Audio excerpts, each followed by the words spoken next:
หอบแรกนะพี่น้องมาเกี่ยวข้าวซอยบาดอนเนาะฝนตกสัมพี่น้องโอ้สู้เลยฝนตกพี่น้องเอ้ยเฮ้ๆถ้าสิได้ขึ้นไหวมื้อนี้เร็วฟ้าขึ้น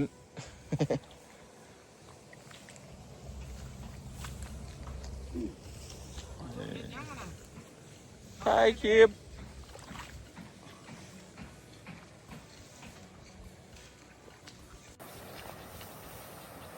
ฝนมาแล้วเข้าขึ้นเพิ่งเร่งฝ่าขึ้นไปตัดใหม่มากายกูเทียดตีกับวัคซีน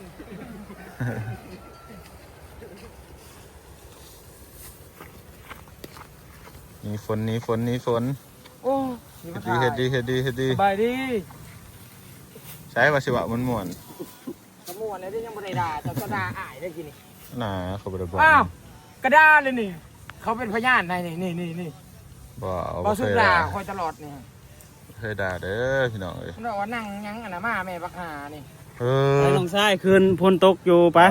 ไปคืนจนนายสิไข่นะไปคืนแล่นที่แล่นลบฝนที่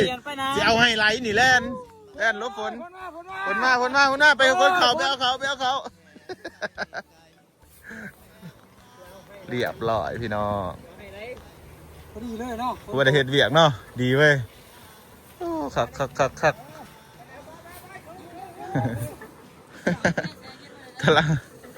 ำลังมัดเขาอะไร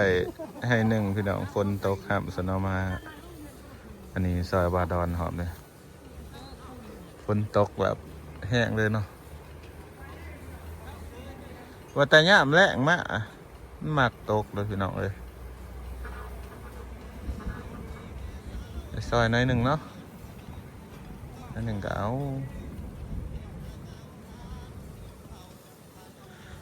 ขึ้นอ้ามมัดอ้ามยังจักมัดหาเอาเขาบริมัดสมบัติอยู่ฮะถ้ากันลงมัดให้นี่พี่น้อง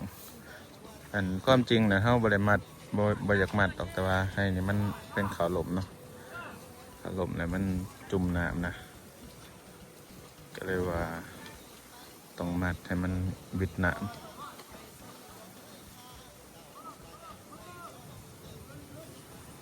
แห้งเด้อพี่น้องฝนบ้างไหมนั่งอยู่นี่ยังได้ยินเสียงป้าที่เขาฝนแบบแห้งนะ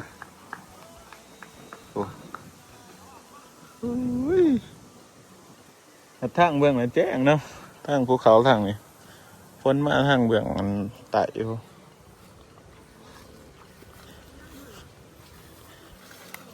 ไปค่อยๆเป็นค่อยๆไปมือหนาจังใส่อีกหน้าบัวลายดอกน้อยหนึ่งเป็นคนร้ายจังสีสูมือนี่แล้วแป๊บเดียวขันฝนหมดตกคือมือนี่มันบ่เหาะสำนักนี่เบิ่งนี่เนาะอามฝนตกเปียงหนึ่ง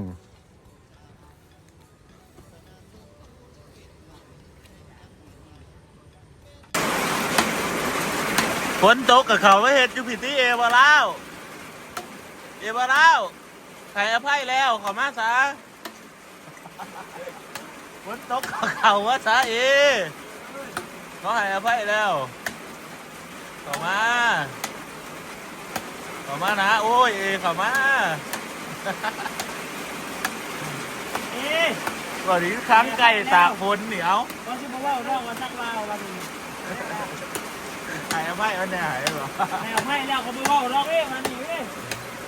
เขาหายอภัยดิเขาบอกว่าเราสักวาวเพราะว่าพี่เดียวนั่นแหละตอนนี้มาเหาะเถื่อนนะพี่น้องเอื่อยมาอย่างต่อเนาะเอาไปเลยซักยาป่ะคะซัก2 เข็มมันไปอันนั้นตัวที่ดอกต้นดอกยาแล้วมาโซนตัว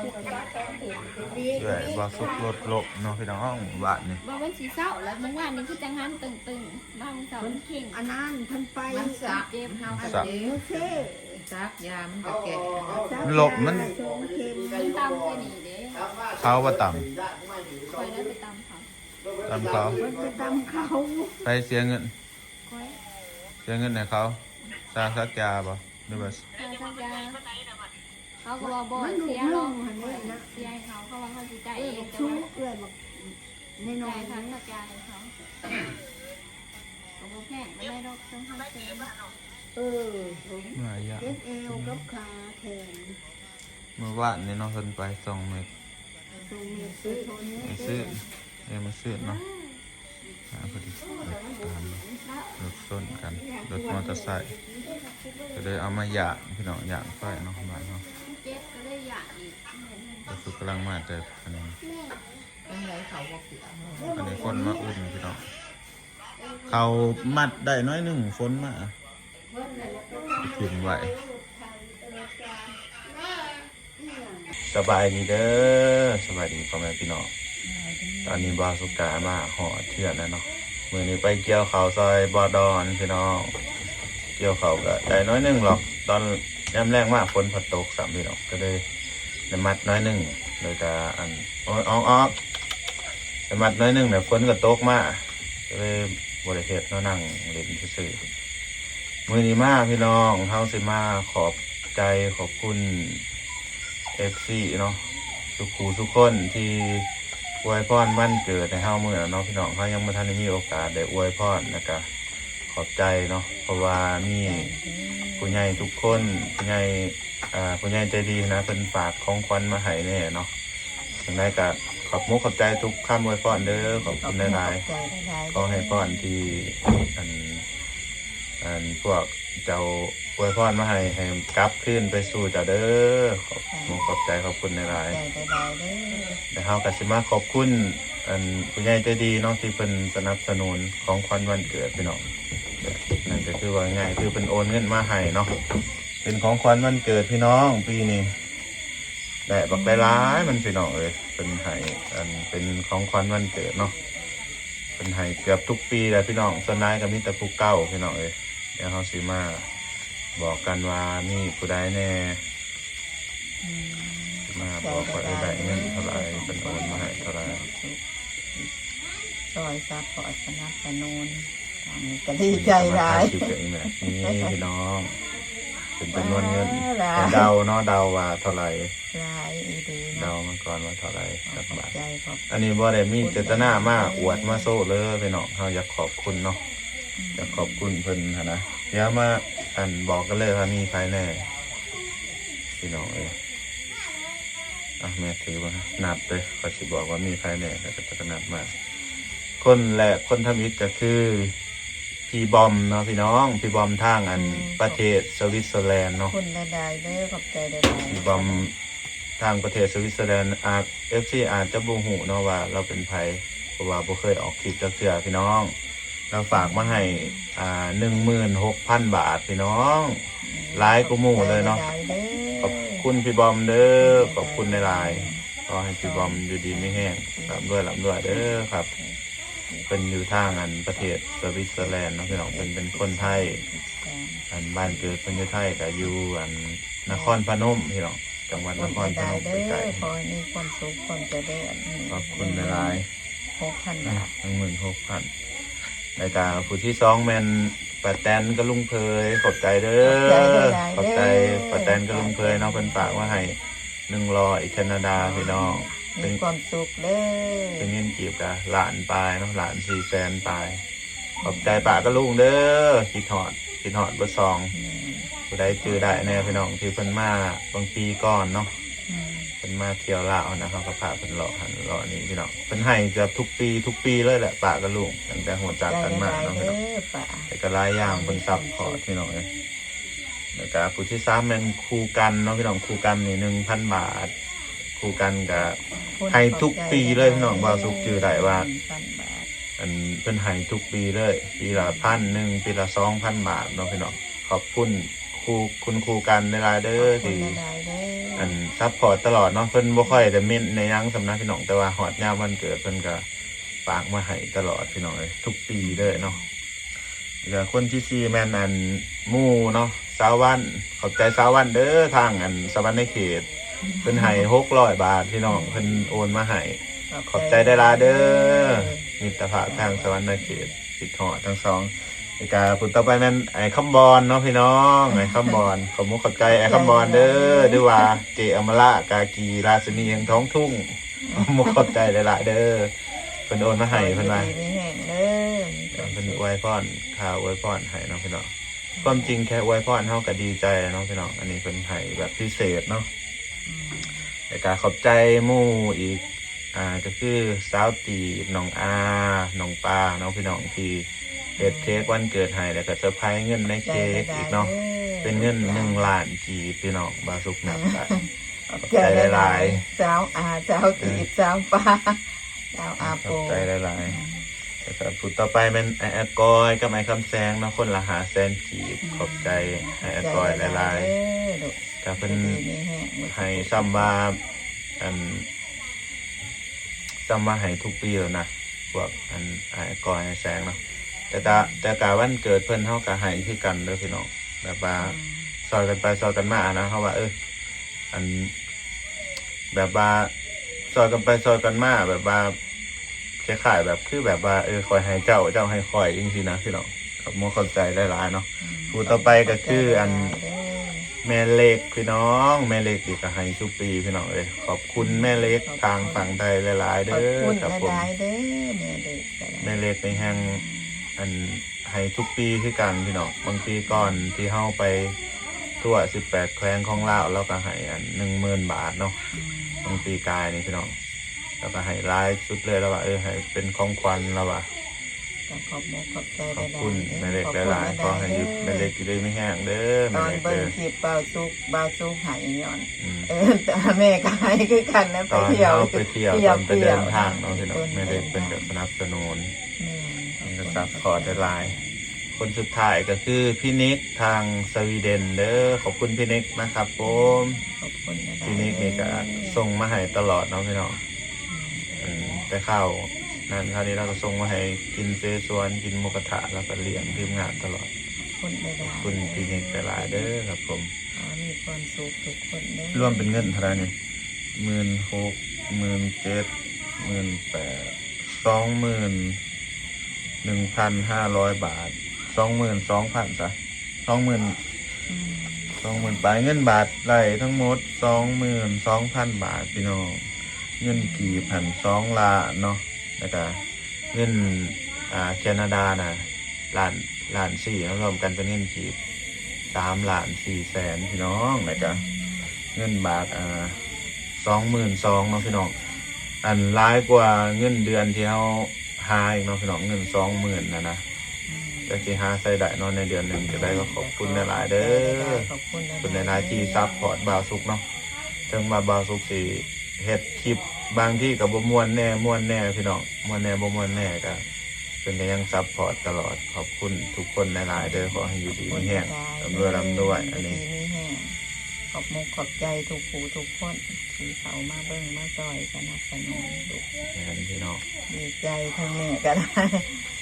ในการเงินจำนวนนี้บางสุกสิเอาไปซื้อค่ำเนาะพี่น้องแต่ว่าน่าจะพ่อบาทหนึ่งบางสุกสิเก็บเลยบางสุกสิเติมเงินบางสุกสิมีใส่เนาะเพราะว่าอยากซื้อค่ำนะอยากซื้อค่ำเก็บไว้คันเป็นปีก่อนนี่ก็22,000 บาทเนาะพี่น้องเติมใส่อีก10,000ก็ได้ค่ำบาทหนึ่งแล้วเนาะแต่ว่าปีนี้ค่ำขึ้น60,000 บาทแล้วพี่น้องเขาก็สิได้เติมใส่รายเลยเนาะ 60,000 บาทจ้า วันเกิดวันปีกายบ้าวซุกให้ของขวัญตัวเองก็คือซื้อโทรศัพท์เนาะพี่น้องซื้อโทรศัพท์ใหม่เครื่องที่ถ่ายอยู่นี่แหละเนาะพี่น้องก็เลยปีนี้ว่าท่านได้มีของขวัญให้ตัวเองอย่างนะก็เลยว่าซื้อคำมาเก็บไว้ก่อนจักบาทหนึ่งเนาะเพราะว่าเป็นทรัพย์สินนะจะเอาเงินที่FCให้มากนี่เอาไปซื้อไว้พี่น้อง มาเมียนได้ให้มันมีคุณค่าที่สุดเนาะ แม่แต่ในเชิงบุญ เอาเงินตัวเองที่เก็บไว้ให้น้องมาซื้อนะพี่น้องก็พอดีพอซื้อบาทหนึ่งผู้แลบัตรมาตั้งแต่สารวัตรเลยพี่น้องบ่าวสุกจะไปซื้อเนาะไปซื้ออยู่เมืองปากเซ่แต่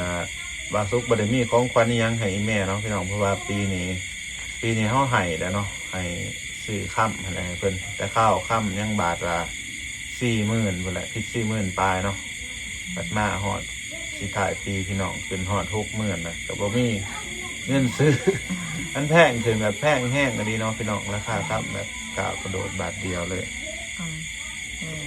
เราก็สิเก็บไว้ว่าเงิน FC หายมาเขาซื้อเป็นคำไว้นะก็พอได้เก็บไว้เลยขอมูขอบใจหลายๆขอให้อยู่ดีไม่แห้งขอบใจได้เสียจังไรเนาะจะถือแบบตอบแทนเพิ่นนะบางคนก็เพิ่นสนับสนุนเฮาอันเรื่อยๆนะแต่ว่าเฮาบ่ได้เฮ็ดอิหยังให้เพิ่นเลยบ่ได้อิหยังสวยนะบ่ได้ตอบแทนเพิ่นนะคือแม่ลงแม่เล็กนี่แล้วก็โอนมาให้ตลอดแต่ว่าสุขันบ่เคยพอบ่เคยเห็นเราจะเถื่อเนาะบ่เคยเจอกันจักเถื่อมีแต่คุยในไลน์แล้วก็แทบบ่ได้คุยกันเลยนะพี่น้องเวลาฮอดวันสำคัญแล้วก็อันจังซี่ล่ะซัพพอร์ตบางเทื่อเฮาไม่เมื่อยนะแล้วก็ทักมาแต่ยังสบายดีบ่แล้วก็ให้กำลังใจนั่นนี่นะให้คำเนาะเรื่องคำแนะนำในการใช้ชีวิตเนาะพี่น้องแล้วก็ทุกคนเนาะที่ขอขามมานี่บ่เขาบ่ได้แสดงว่ายังอันนั้นตินี่พี่พบขอ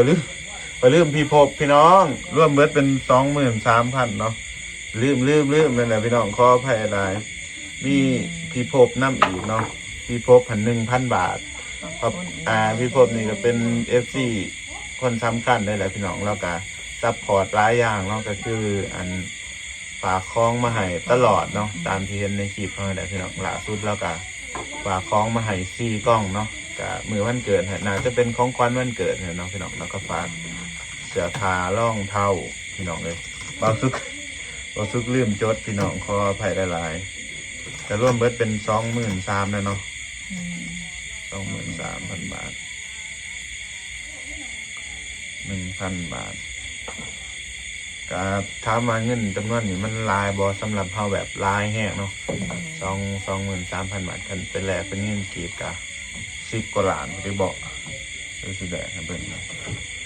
เดี๋ยวนี้เงินกีบกาเฟอร์พี่น้องเท่าไหร่วะเดี๋ยวนี้มันประมาณเท่าไหร่วะประมาณ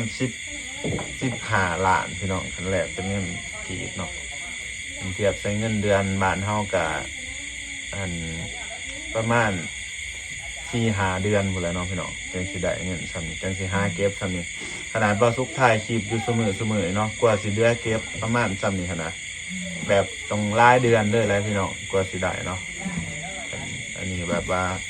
มาได้มาแบบนี้นี่ก็ขอบใจหลายๆเด้อที่เอ็นดู ขอบใจได้เด้อ พอยซุกกับสิพยายามถ่ายคลิปให้เบิ่งแบบม่วนเนาะพี่น้องก็อาจจะมีบางคลิปที่ม่วนแน่บ่ม่วนแน่ก็เป็นกำลังใจหาบางซุกแน่เด้อพี่น้องเลยไป ขอบใจได้เด้อทุกคน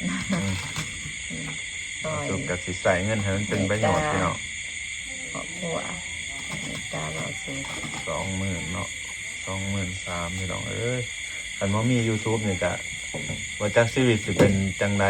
เนาะตอนนี้พี่น้องคันย้อนจับไปเมื่อ5 ปีก่อน6 ปีก่อนตั้งแต่ตอนเฮาเริ่มเฮ็ด YouTube ชีวิตบ่าวซุกก็บ่ได้มีหยังเลยพี่น้องครอบครัวก็ทุกข์ยากเนาะแต่ขนาดเพื่อนมุกก็ยังมุ่งหลังกะสีที่แบบบ่หัวนะพี่น้องเวลาฝนตกแห้งๆนี่น้ำจนย่อยเนาะแม่เนาะมันจะฝนฟ้ากับเขาทางเนาะผู้ใดติดตามคลิปเฮาแต่ก่อนน่าจะหูเนาะว่าครอบครัวบ่าวซุกตะกี้อันทุกข์ยากแห้งแล้วก็มาเฮ็ด YouTube แล้วก็มีคนซัพพอร์ตไลน์แล้วก็ได้เฮ็ดคลิปแน่ก็ได้เงินเดือนใน YouTube แน่นะชีวิตตอนนี้ก็ได้ดีขึ้นหลายเลยแหละพี่น้อง ขอขอบใจน้ำพ่อแม่พี่น้องทุกผู้ทุกคน แม่ เด้อที่ บ่ถึงขนาดรวยหรอกแต่ว่าก็อยู่พอกินเนาะ ที่ แม่ ไร เนาะ นี่ ก็ บ้านนี่พ่อได้อยู่ได้กินพ่อบ่ได้อึดได้อยากบ่ได้เป็นหนี้เป็นซีนแต่ก่อนก็เคยเป็นหนี้ แม่ลำบากนะแต่ เคยแล้ว บ่มีเงินยามไรบ่มีเงินจ่ายค่าไฟบ่มีเงินซื้อกินนะครอบครัวกับพิษกันแล้วพี่น้องพิษกันอย่างเงินหลายเนาะแต่กี้ที่มีมือนี้จะได้ก็ย้อนทุกคนกดติดตามให้เนาะจังได๋ก็ขอบคุณและขอไว้พรให้ทุกคนที่ติดตามส่องบ่าวซุกทั้ง 60,000 กว่าคนเนาะขอให้